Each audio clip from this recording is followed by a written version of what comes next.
Authentic ইসলাম TV, সালাফিদের পথে আলেমদের সাথে। বলছেন কোন দেশের সরকার বিদেশিদের মাছ ধরতে নিষেধ করে। এই ভাই কোন একটা বিশেষ দেশের নাম নিয়েছে, সৌদি আরব নয়, অন্য কোনো দেশের, কিন্তু আমি দরকার নেই নাম নেওয়ার, সেই জন্য নাম নেই। বিদেশিদের মাছ ধরতে নিষেধ করে, কিন্তু স্থানীয়দের ধরার অনুমতি আছে। আমার মনে হয় যাদের লাইসেন্স আছে তাদের, কিন্তু দেশি আর বিদেশির পার্থক্য আছে এরকমটা আল্লাহ আল্লাহ হইতেও পারে, আবার মানুষের তৈরি করা আইন।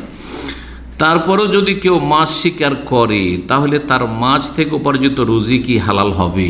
সরকারের আইন অমান্য করা গুনহার কাজ। সরকারের আইন অমান্য করা গুনহার কাজ, যদি সেই আইনটি সরাসরি ইসলামের সাথে সাংঘর্ষিক না হয়। ওদের দেশ, ওদের দেশের সাগর, ওদের দেশের নদী, বলছেন না এইখানকার লোকেরা, লোকাল লোকেরা এখান থেকে ধরে খাবে। আপনি বিদেশ থেকে যে চাকরিতে ওই চাকরিতে সীমিত থাকেন, আইন তৈরি করেছে। এখন সরকারের আনুগত্য করা ফরজ, বোঝা গেছে। কিন্তু যদি কেউ আনুগত্য না করে তাহলে তার রুজি হারাম হয়ে যাবে, এটা বলতে পারবো না। কারণ সরাসরি যে রুজিটা নিচ্ছে মাছ থেকে, মাছটা তার হালাল, মাছ ধরা হালাল, মাছ শিকার করা হালাল, সুতরাং তার রুজি হারাম এটা বলবো না। তবে সেই ব্যক্তি গুনাহগার, কিসের গুনাহগার? সরকারি আইন অমান্য করার।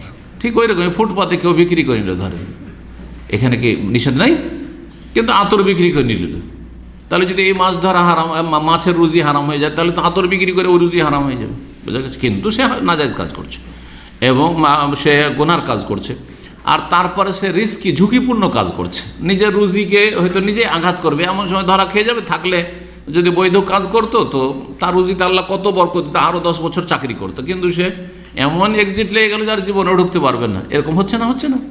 সুতরাং নিজেকে ক্ষতির দিকে ঠেলে দেবেন না।